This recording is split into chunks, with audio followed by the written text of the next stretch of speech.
You know, watching a highly trained Manticore operative just like bleed out on a cold marble floor after being ruthlessly gunned down by their own mind-controlled spouse really makes you rethink the whole, like, fundamental concept of trust. Oh, absolutely. It puts things into a rather stark perspective. Right. Like, you see these international super spies dodging laser grids and leaping from exploding helicopters, managing these incredibly complex double lies, and you just applaud their survival You skills. do. You look at the finale of Citadel Season 2 and you think, wow, surviving a Black Ops mission in Moscow is the absolute pinnacle of human endurance. Exactly.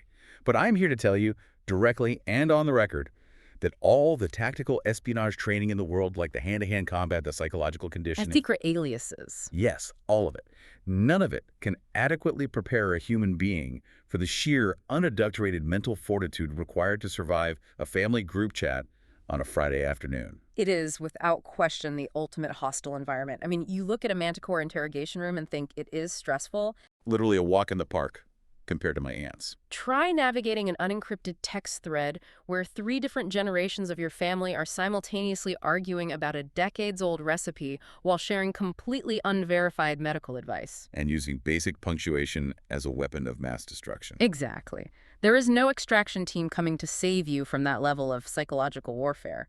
The stakes in Moscow might be global, but the stakes in the family chat are generational. Generational trauma. You are trapped behind enemy lines with no comms and no backup.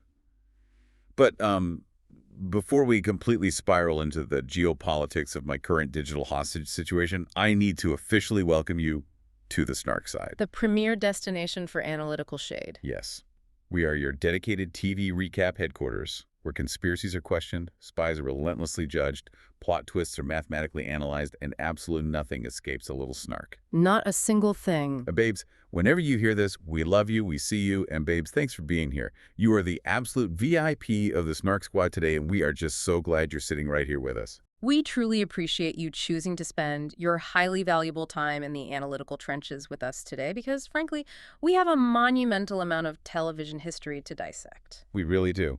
And to celebrate your survival, like both literal and digital, I need to announce that the mango bellinis are officially on deck. Finally, the tactical adjustment we desperately needed. Right. Because, babes, after weeks, literal weeks, of the peach bellinis, which we loved, we respected, and they absolutely did their job, it was just time to switch things up. The peach was starting to feel complacent. It lacked the necessary acidity to cut through the heavy emotional trauma we're about to unpack. Complacent is the exact word. Because let me tell you, the mango is giving unparalleled luxury resort energy. Oh, I'm sure it is. I took one sip of this earlier, and I instantly felt like I was wearing a pristine white linen cabana set, sitting on a teak deck overlooking the Amalfi Coast, just aggressively ignoring every single email coming to my phone. A total mental vacation. It transports you. I am officially declaring that it is the superior Bellini flavor, and I will comfortably die on this hill. I concede that the flavor profile is a significant upgrade, but while you are mentally vacationing in imaginary linen, I am strictly focused on the logistical execution. Oh, here we go.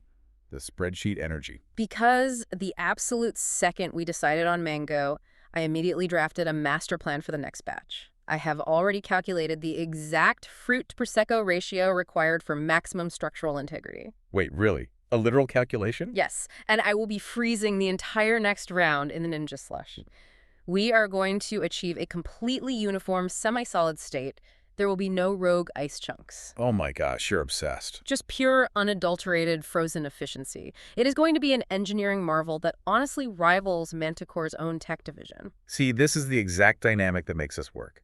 I bring the resort energy, the emotional resonance, and you bring the appliance-based master plans. It's a balanced ecosystem. It is. And honestly, I'm just so genuinely happy right now because we've had an amazing Friday evening, and the atmosphere in this room is giving pure, unfiltered weekend energy. The Friday 5:00 p.m. psychological shift is a deeply fascinating neurological phenomenon. It's the best. The human brain completely rewires its threat assessment parameters the moment the work week officially concludes. It's a full metamorphosis. The second the clock strikes 5, it's like an ancient spell is broken. The physical tension literally leaves the shoulders. The lighting in the room suddenly looks cinematic, you know. Everyone just becomes the most joyful, slightly unhinged version of themselves. Exactly. You could look me dead in the eye at 4:15 p.m. on a Friday and tell me the sky was falling, and I'd just be like, wow, the atmospheric colors are going to be so gorgeous on the way down. Let's pour another mango Bellini and watch. It is a collective societal delusion we all implicitly agree to participate in. The compounding problems of Monday are effectively erased from the space-time continuum. Simply gone. The brain simply refuses to process corporate stress. Well, normally it refuses to process stress, but we absolutely need to discuss the family group chat because, frankly, our mothers are in there creating absolute unmitigated chaos. The peace perimeter has been breached. Actively breached. I need to vent about this before we get into the spies because it is consuming my spirit. It is a full-scale digital invasion. Proceed with the debrief. Okay, so I've mentioned this to you before, but our moms have this supernatural, frankly terrifying talent for taking the absolute smallest, most mundane topic and escalating it into a full-blown theatrical event. Oh, I am well aware of their capabilities. I'm looking at my phone right now, and I kid you not, there were 17 separate messages sent in under 2 minutes. 17? That's a high-frequency barrage. 17. My phone was vibrating so violently it was physically moving across the kitchen island on its own power. And what was the crisis? A medical emergency? A natural disaster? No. Someone dropped 4 random, completely blurry photos into the chat with zero context. None. No caption, no explanation. Fascinating. Just visual noise. It looked like abstract art taken from the inside of a moving washing machine, and instead of anyone acting like a normal human being and asking, hey, what exactly am I looking at here? Let me guess. The passive-aggressive emojis began. Yes. Another aunt just starts deploying passive-aggressive, thumbs-up reactions to every single blurry photo. The tactical deployment of the thumbs-up emoji within a familial context is a subject worthy of an advanced sociological study. It's so mean. It is never, under any circumstances, just a sign of agreement in that ecosystem. It is a highly calibrated instrument of psychological warfare. Literally. It is a calculated, dismissive acknowledgement designed to absolutely infuriate the recipient without technically violating the established rules of engagement. Right, because you can't get mad at a thumbs up. Exactly. When an aunt uses a thumbs up on a blurry, contextless photo, she's explicitly communicating, I see your digital incompetence, I am officially noting it for the historical record, and I am actively choosing not to assist you. It is chilling.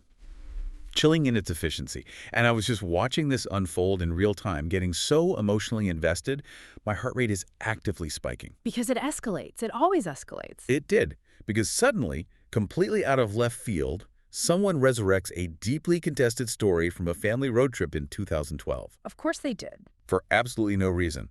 We went from blurry washing machine photos to a deeply litigated forensic debate about who precisely lost the toll booth ticket 12 years ago. They treat the group chat interface like a cold case file room at the FBI. Yeah. Nothing is ever truly closed. Never. One innocent, completely out of context photographic moment mutated into a 45-minute prosecution.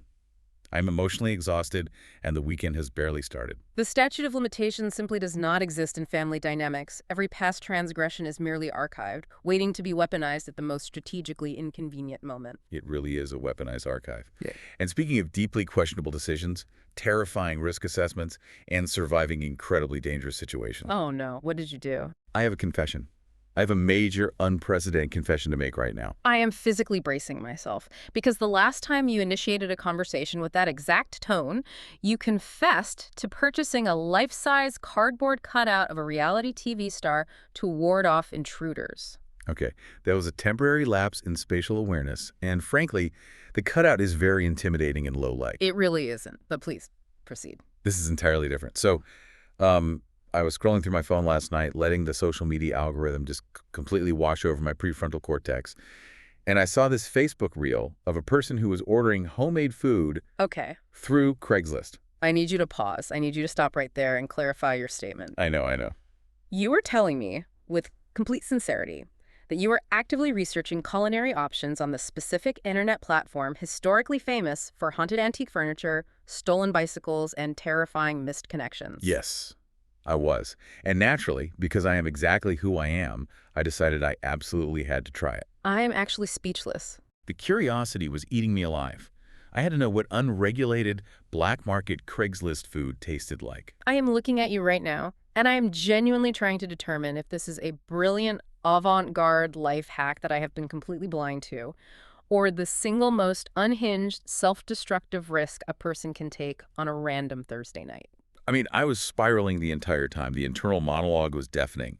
I messaged the person, we agreed on a price, and they gave me an address. Let me guess. It wasn't a licensed commercial kitchen. It wasn't even a house. It was a random, poorly lit parking lot behind a defunct, abandoned electronics store. The liability alone is staggering. I drove there, and I am sitting in my car, in the dark, doors locked, engine running, waiting for a literal stranger from the internet to hand me my dinner through a cracked window. You basically orchestrated a covert dead drop for dinner. I actually texted my GPS location to 3 different people, just in case this was an elaborate trap to harvest my organs. It felt so incredibly sketchy. The exchange of crumpled cash for a styrofoam container in an abandoned lot is giving illicit contraband drop, not a pleasant Thursday dinner. You are quite literally conducting a black market carbohydrate exchange. You bypassed every single health and safety regulation established in the last century for a potato. A potato. It was a potato. Yes, but then, the reveal, they hand me this incredibly heavy, generic, unmarked styrofoam container. I roll up the window immediately, lock the doors again, and the second I crack that lid open, What happened? the smell hits me. Babes, it smelled incredible. I'm talking about out of this world, savory, warm, buttery, transcendent perfection. I require specific data. Describe the structural integrity of these potatoes. What exact variables are we dealing with here? We are dealing with architectural masterpieces. I opened it fully under the harsh dome light of my car, and these loaded baked potatoes absolutely exceeded every earthly expectation. Really? That good? The potato itself was massive, perfectly tender on the inside, with a skin that had been rubbed in coarse salt and baked to a crisp. But the toppings, oh my gosh, it was a complete avalanche. Go on. There was extra sharp cheddar cheese that had melted down into the core, creating this glorious gooey matrix. Acceptable. The bacon was thick-cut, perfectly crispy, and chopped generously. Not those sad little artificial bits, but real, smoky bacon. A crucial distinction. The sour cream was dolloped like heavy, luxurious clouds, green onions scattered like vibrant confetti. It was literally enough toppings to sustain a small village through a harsh winter. And you survived consuming this. I ate the entire thing in my car. I couldn't even wait the 12 minutes to get home. It was a spiritual experience. So the conclusion we must draw here, applying basic analytical reasoning to your highly dangerous field experiment, is that sometimes the absolute sketchiest, most questionable boundary-pushing ideas actually produce the highest quality results. Exactly. The complete lack of municipal health department oversight is, apparently, the secret ingredient to a spectacular baked potato. The risk correlates directly to the reward. It's the sheer thrill of the danger that enhances the flavor profile. And babes, speaking of intense danger, incredibly sketchy decisions, international spies, buried secrets, and the ultimate devastating betrayals. Here we go. We've got spies, secrets, and betrayals to unpack, so let's get into this recap.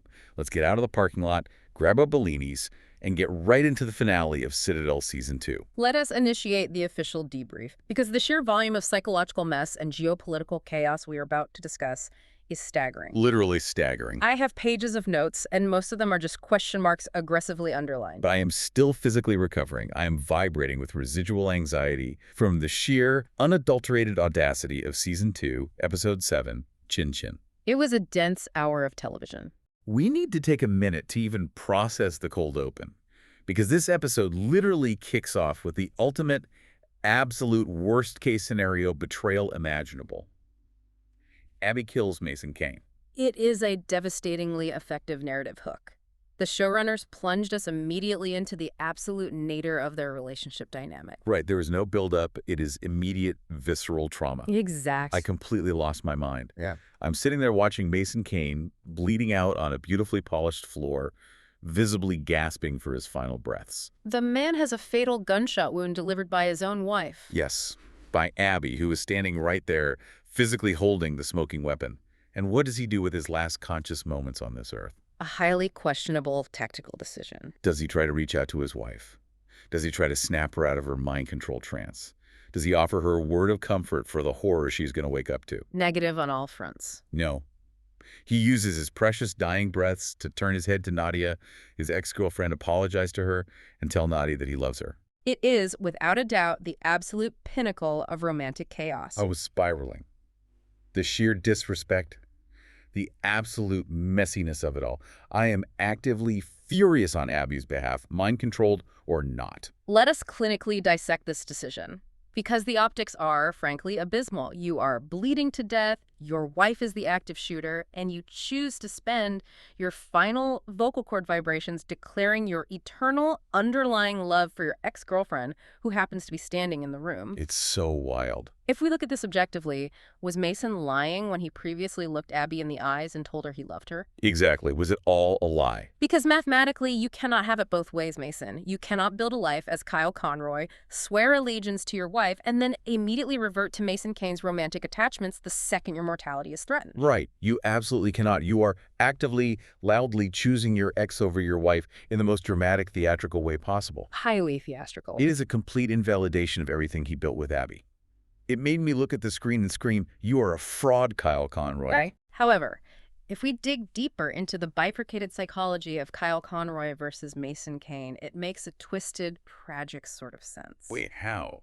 Defend this man for me. I would argue that Mason, in that fatal, agonizing moment, was actively trying to execute his own dead inside spy persona. Oh, wow. He knew, fundamentally, that the ruthless, damaged, highly compromised alter ego of Mason Kane could never truly be the loving, present, suburban father and husband that Kyle Conroy was.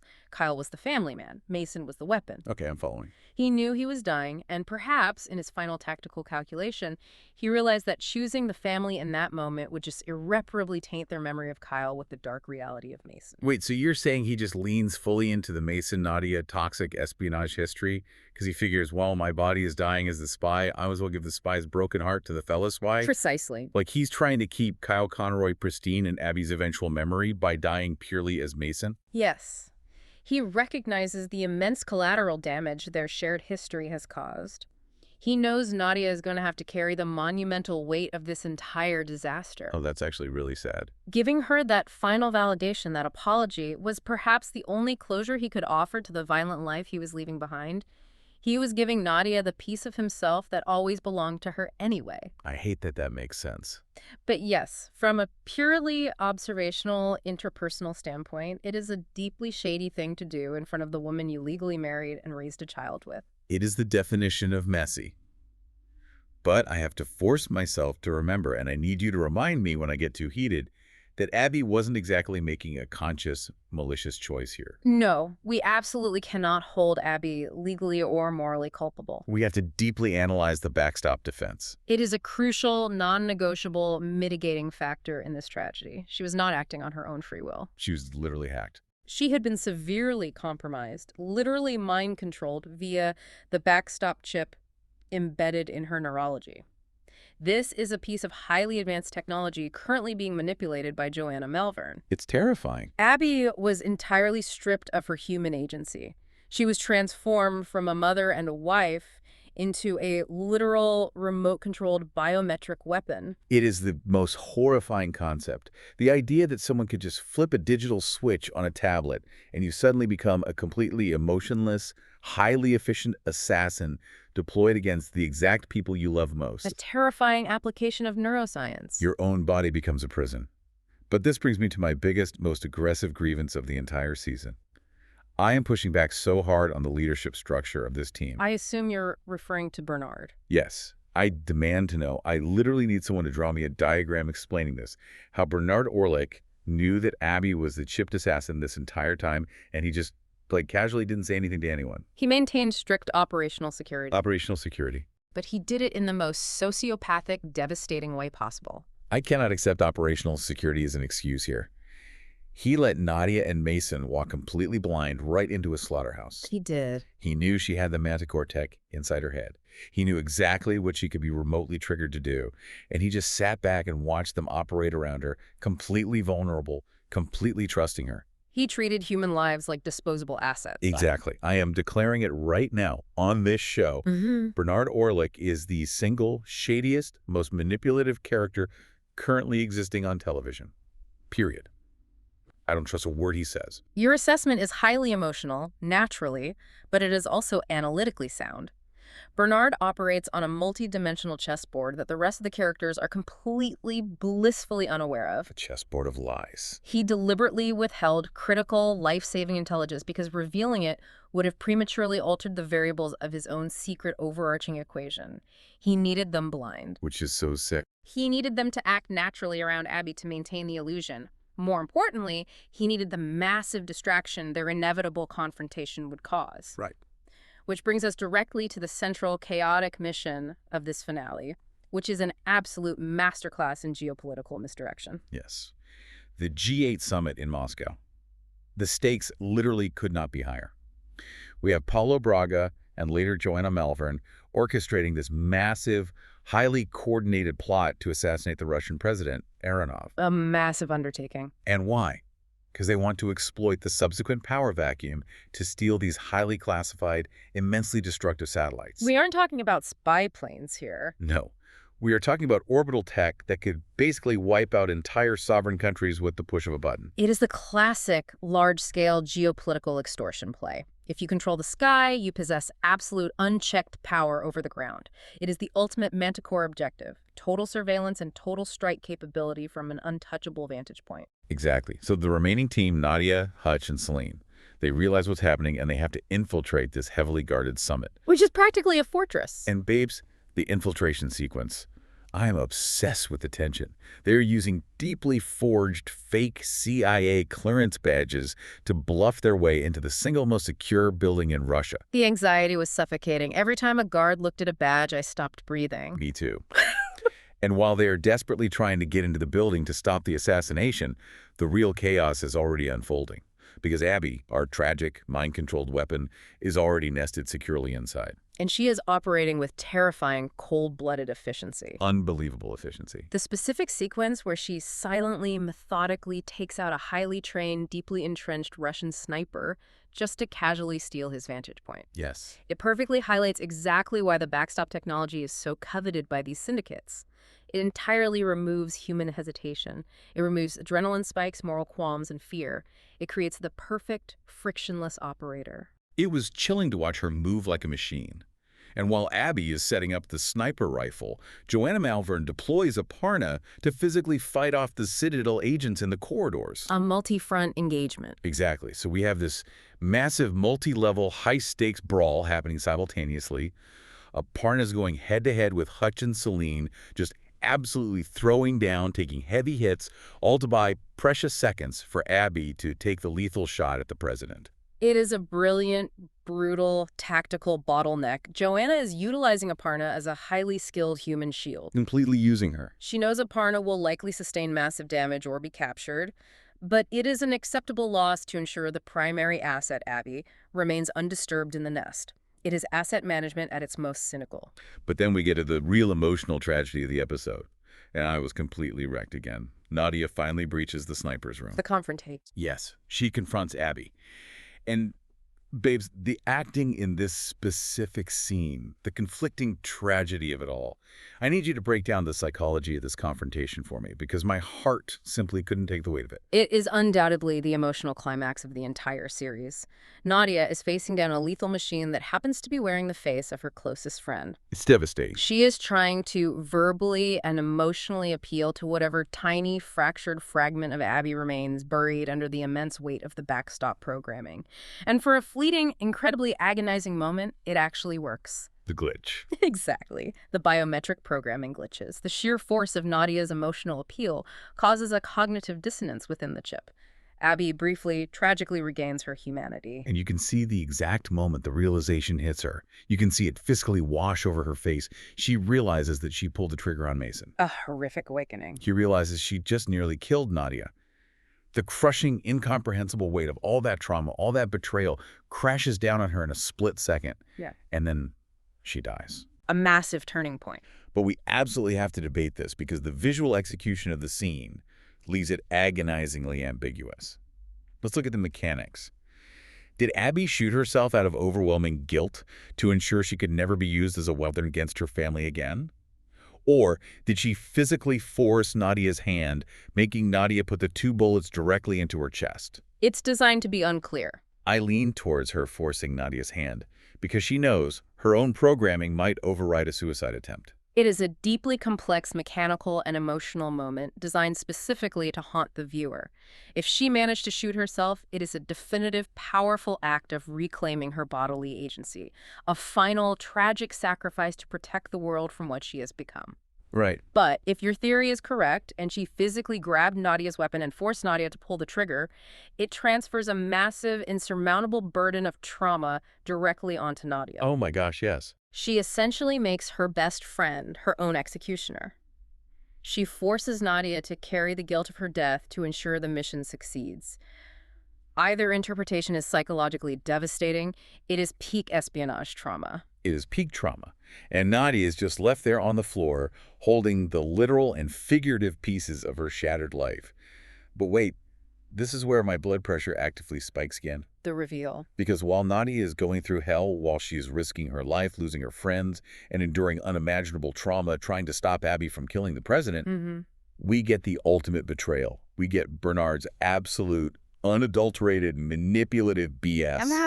Yes, the grand reveal that completely reframes the entire narrative architecture of the season. Bernard never wanted to save the president. He sent them into that heavily fortified summit to bleed, to suffer, and to die for a mission he didn't even want them to succeed at. He played them for absolute fools. It's enraging. He used his entire team as a highly visible, highly kinetic, fleshy distraction. While all eyes, including Joanna's, the Russian security forces, and the audience's, were squarely focused on Abby in the sniper's nest and Nadia desperately trying to stop her. What was Bernard doing? Bernard was quietly executing a secondary, deeply covert protocol in the shadows. I am still reeling from the sheer execution of it. Frank Sharp, our guy Frank, dressed as a completely unassuming, slightly rumpled local Russian cop. Brilliant disguise. He just sneaks a flashlight bomb, a literal flashlight bomb, nothing fancy, near the president's heavily armored car. He waits for the predictable chaos of the explosion and then... misdirection. Yes.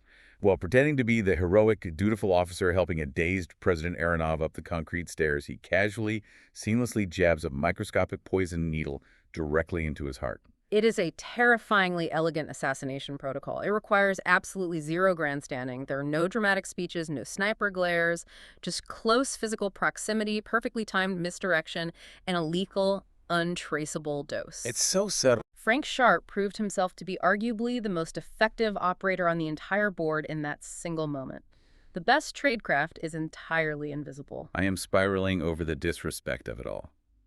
Nadia's entire emotional breakdown, the tragic death of Abby, the devastating loss of Mason, it was all just a theatrical smokescreen. Every bit of it.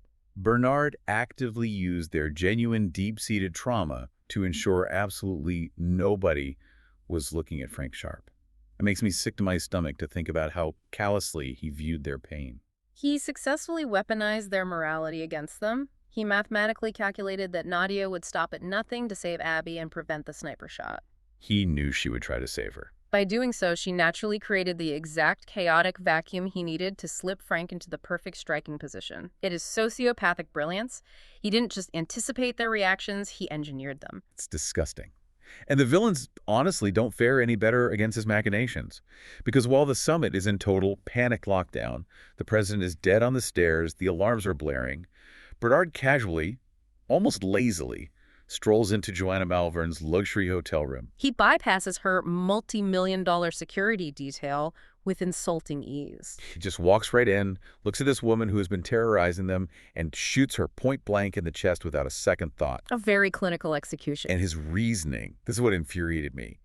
He looks at her and claims it's revenge for the person he loves. Mason, I'm sorry, what? I know, the hypocrisy is staggering. I loudly mock this sudden burst of sentimentality.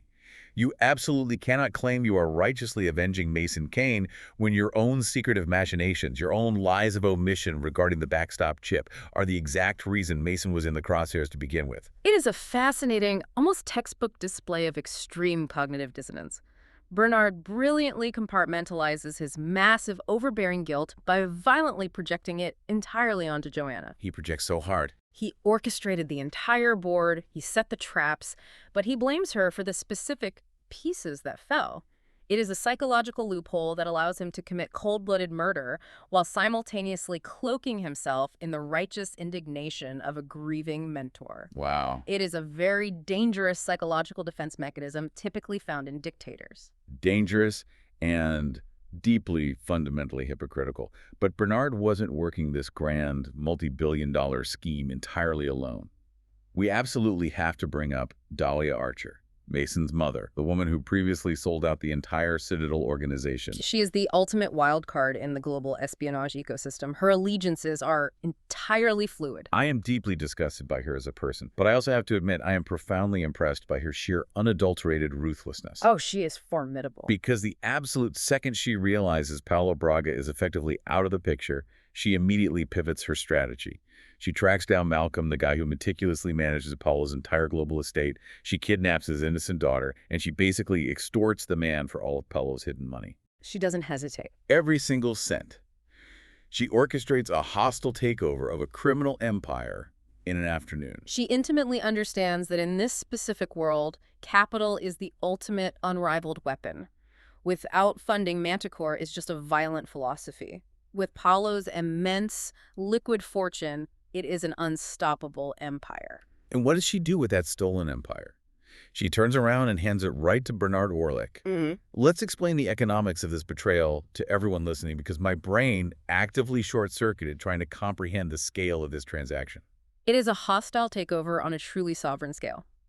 Bernard explicitly needed President Aronoff dead because Aronoff was an ideologue. He was not for sale at any price. He had girls. Exactly. But the incoming successor, the new Russian president stepping into the vacuum, he was highly malleable. He was open to extremely lucrative negotiations. Open to bribes, you mean? Correct. So Bernard utilizes Dahlia's newly stolen fortune, Paula's money, to directly buy the highly classified satellite launch codes from the new administration. And the price tag. Babes, a casual $24 billion. Let that sink in. $24 billion. A staggering sum. He outbids the entirety of Manticore. He literally buys the sky for $24 billion. Yeah. But babes, this is the massive WTF moment that literally made me pause the screen, stand up, and pace around my living room. Decommissioning. Yes. After moving heaven and earth, after getting his best agents killed, after paying $24 billion of extorted money, Bernard turns to Celine and calmly orders her to decommission the satellites. He doesn't just turn them off or lock them out. He initiates an irreversible self-destruct sequence that physically shatters the billion-dollar hardware into a million jagged pieces, sending them crashing back through the atmosphere to Earth like flaming meteorites. It's insane. He creates a literal Kessler syndrome event. Make it make sense to me. Break down the physics, the logic, the anything of this decision. Because to me, it felt like the single most expensive, arrogant temper tantrum in human history. Why go through all the blood and the billions just to immediately break the toys? It is the ultimate assertion of what intelligence agencies call negative control. Bernard critically realized that the satellite network represented absolute surveillance, global dominance, and entirely unchecked power. Okay, true. It was a weapon far too massive for anyone to responsibly wield, not Manticore, not the new Russian government, and critically, not even his own agency, Citadel. So nobody gets it. Exactly. By purchasing the codes, he ensured Manticore couldn't get them. By physically destroying the satellites, he ensured the cycle of absolute control was permanently, irreversibly broken. So you're arguing it was a noble act, that it was for the greater good. In Bernard's incredibly twisted, solipsistic ethical framework, yes, it was noble. He removed the ultimate weapon from the global board entirely. But the arrogance. Well, yes. One could easily and correctly argue that unilaterally incinerating $24 billion of advanced technology in the upper atmosphere, raining debris down on the planet, is an act of supreme, unforgivable arrogance. He essentially decided that he, and he alone, was the sole arbiter of who gets to hold power on this planet. He played God. Arrogance is literally his middle name. And we see the true, chilling extent of that arrogance in the immediate aftermath. Fast forward 2 months later, the dust has finally settled, the meteorites have crashed and burned, and we find ourselves at a bleak, windswept graveyard. A very grim scene. It's so depressing.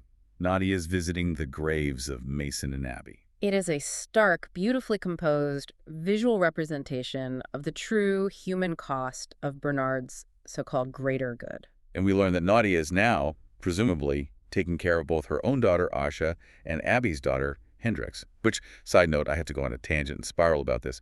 Spies should absolutely, under no circumstances, ever be allowed to have children. It is a profound, deeply irresponsible occupational hazard.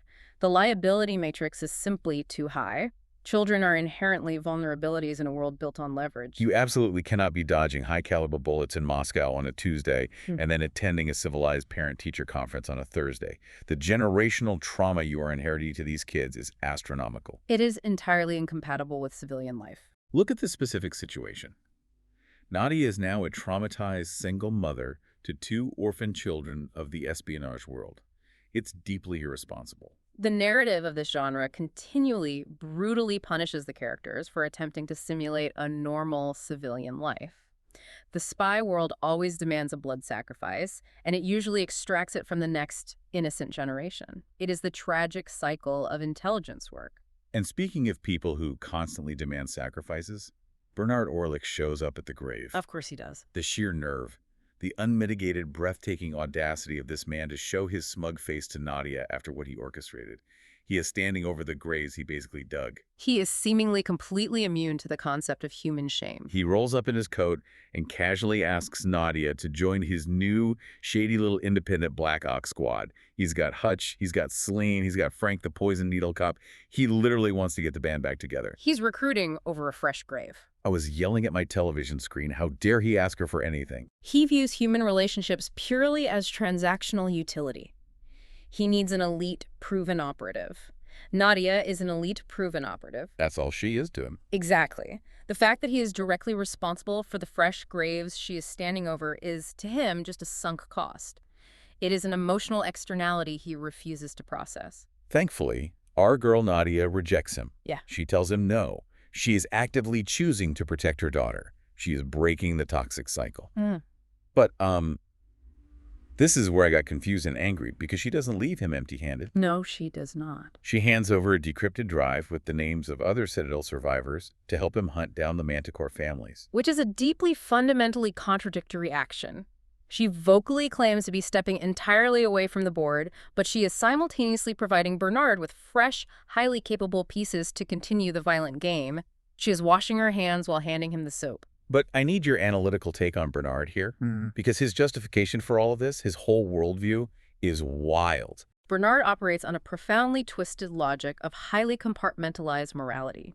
He fundamentally believes that wiping out entire rival families, destabilizing sovereign governments, and casually sacrificing his own elite agents is entirely morally justifiable as long as his own wife and daughter are safe. Right, the safe house. Yes.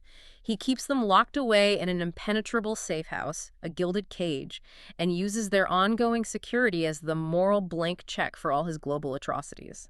He views the rest of humanity, including the rest of his dedicated team, as acceptable collateral damage. As long as his personal, familial perimeter is secure, the rest of the world can burn to ash. He is a high-functioning sociopath with a limitless budget. That is exactly what we are dealing with. And the finale doesn't even let us rest on that depressing note. With the cliffhanger. Because we get a final, heart-stopping cliffhanger with Nadia. She broke the cycle. She walked away to be a mom. Right, wrong. The final scene is Nadia, dressed in tactical gear, breaking into a pristine suburban house. A complete pivot. A woman is peacefully unpacking her groceries. Nadia steps out of the shadows and holds her at gunpoint. And the woman turns around. And it's Aparna. The violent collision of 2 incredibly dense, bloody histories. You have to break down this messy history for us because it is so layered, and I need to make sure I have all the facts straight. It is a tangled, deeply personal web of trauma. Initially, Joanna Malvern hired Aparna purely as an asset, a blunt instrument. But the animosity between Aparna and Nadia is far from professional. It is deeply, viscerally personal. It's an obsession. Aparna is borderline obsessed with Nadia. And the physical, permanent manifestation of that obsession is the jagged scar on Aparna's neck. Which Nadia gave her in a previous fight with a literal garden hose. Exactly. It was a brutal, incredibly intimate, close-quarters encounter from their shared past that left Aparna permanently, visibly marked.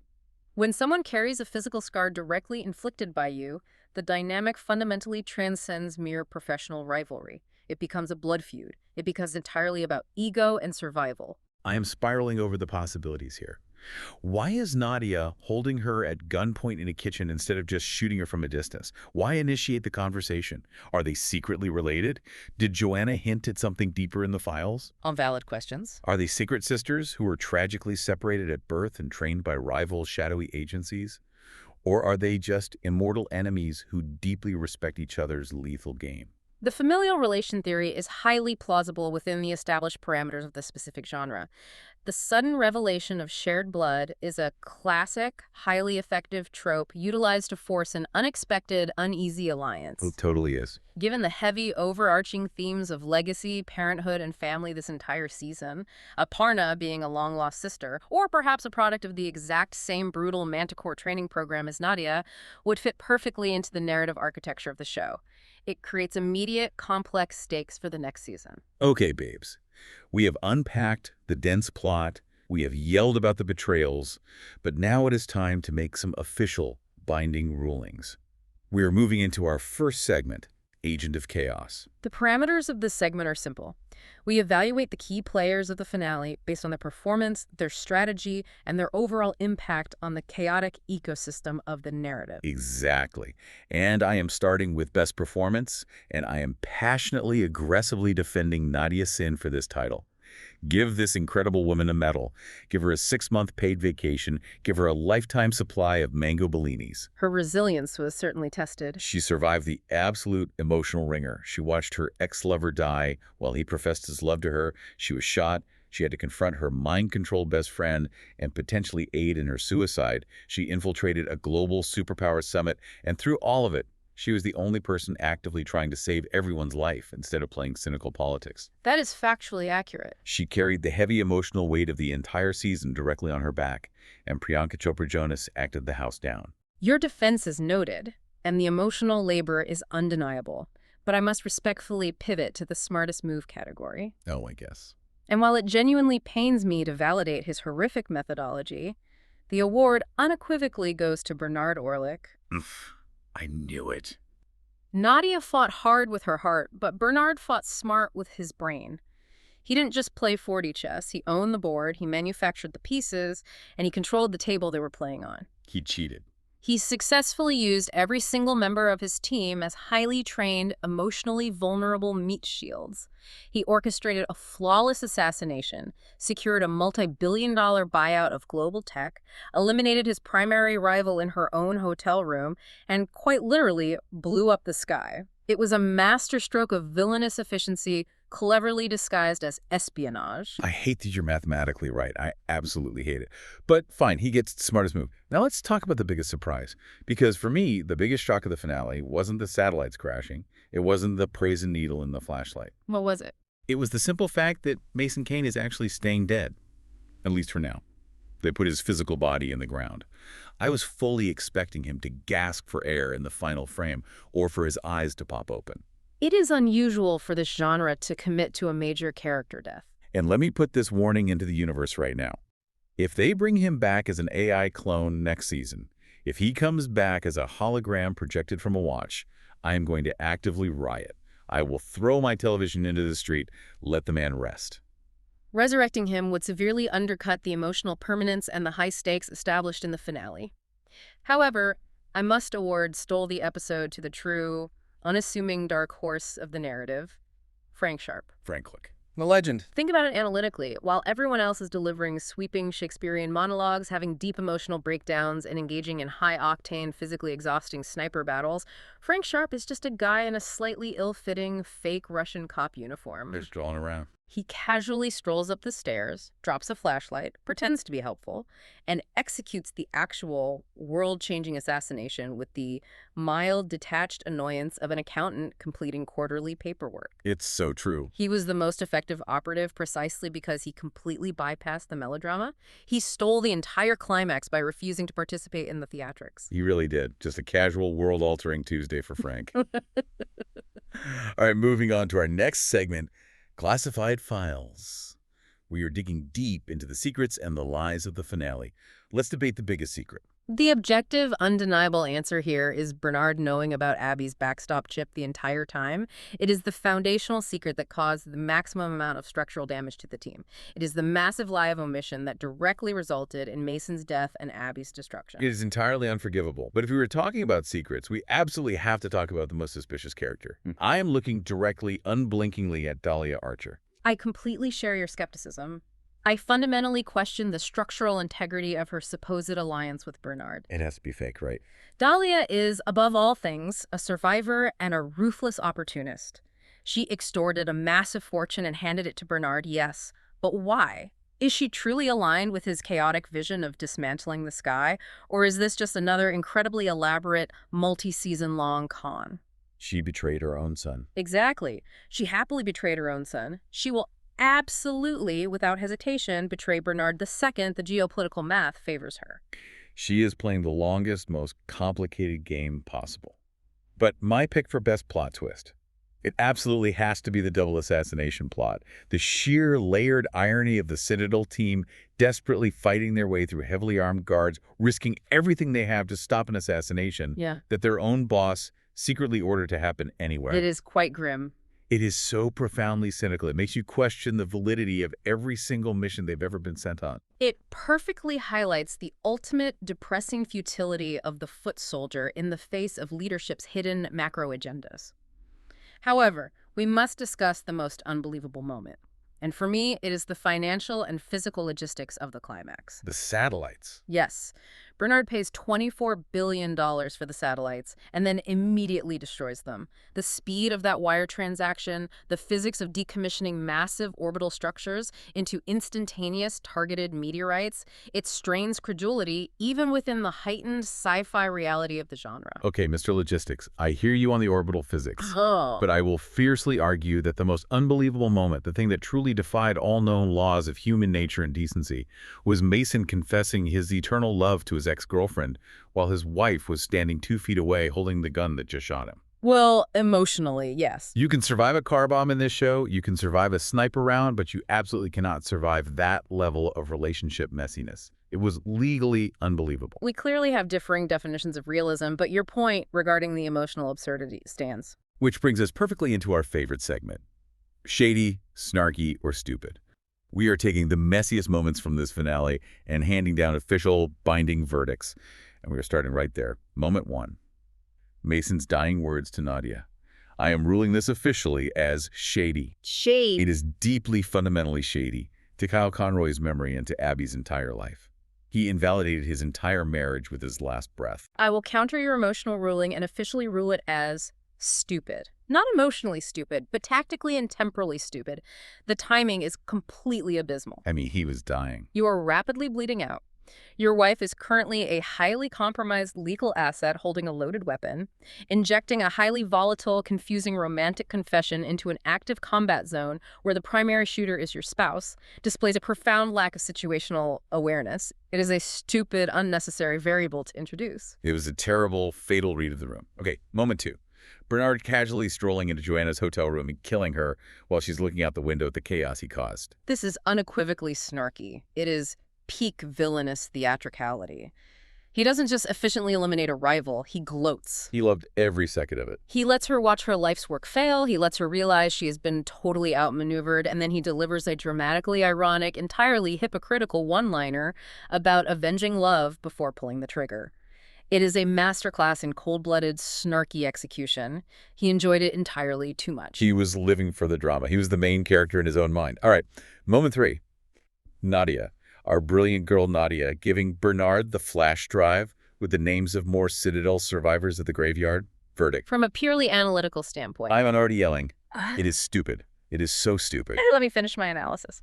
She just spent the entire episode realizing that Bernard is a manipulative, sociopathic chess master who uses human lives as disposable, one-time use pawns.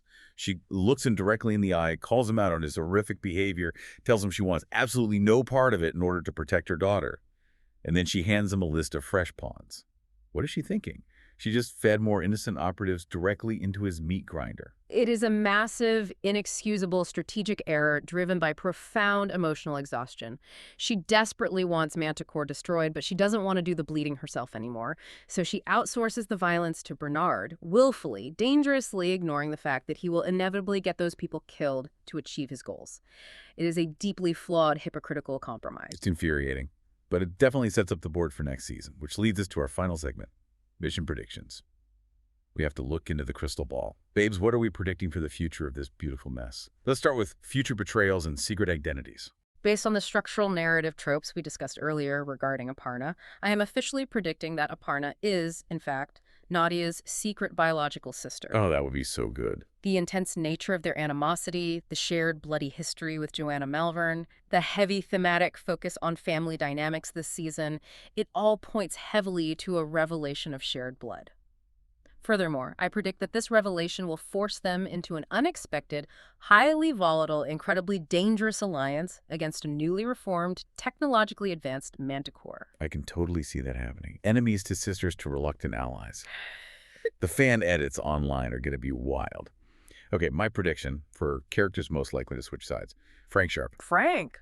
Really? I am calling it right now. Mark the tape. Frank is going to turn on Bernard. Bernard demands absolute, unquestioning loyalty, but gives absolutely zero loyalty or protection in return.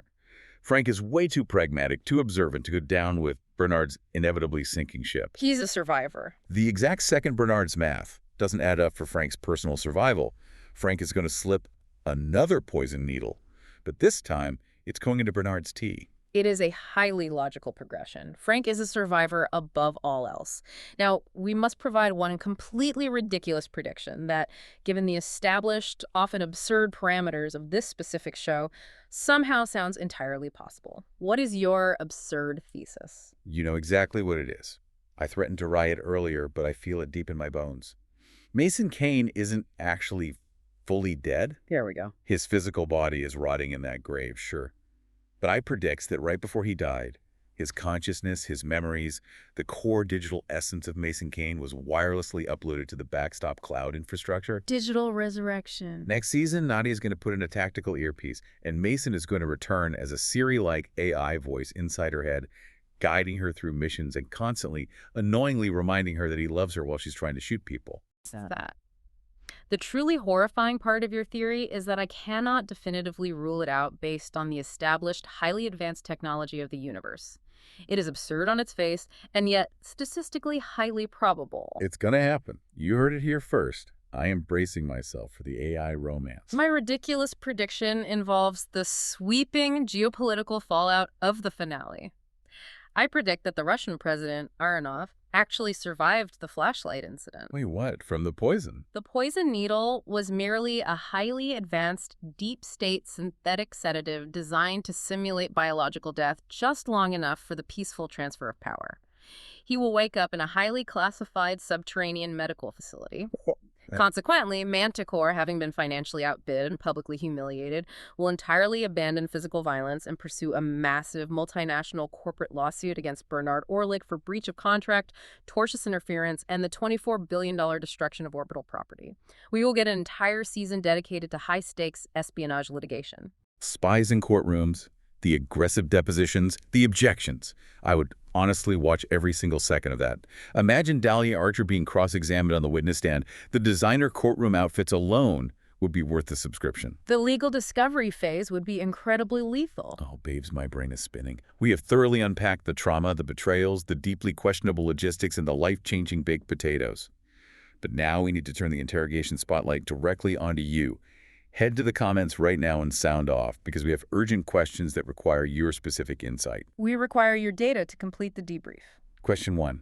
What is the absolute messiest, most chaotic, unhinged thing that has ever happened in your family group chat? I want the details on the blurry photos. I want the resurrected decade-old drama. I want all the tea. Question 2. Are we officially Team Mango Bellinis? Or are you stubbornly clinging to the past with Team Peach Belenis? Defend your beverage choice with facts. Question 3. Given the compelling yet terrifying evidence presented today, would you, under any circumstances, trust a loaded baked potato dinner procured from a dimly lit Craigslist parking lot meetup? Be completely honest with yourself. And finally, question 4. Which character from this absolutely unhinged finale do you personally trust the absolute least? Who is the shadiest operator of them all? Drop it all in the comments right now. And while you are actively engaging in the comment section, we would like to casually but firmly remind you to like, comment, and subscribe. The algorithmic architecture demands continuous engagement. Furthermore, please share this show with your absolute messiest friend. They desperately need this level of analysis in their life. They completely deserve to be part of the Snark squad. Babes, thank you so much for surviving another intense week with us. Thank you for drinking with us, spiraling over these insane plot twists with us, and just being the absolute best listener out there. We love you so much. But remember, as you go into your weekend, before you send that passive-aggressive thumbs-up emoji in the family chat, I want you to think about this. What is the true hidden cost of all these secrets on a family's legacy? Does absolute security really require absolute moral bankruptcy? Think about it. Stay vigilant. Stay suspicious, stay messy, and we'll see you on the Snark side.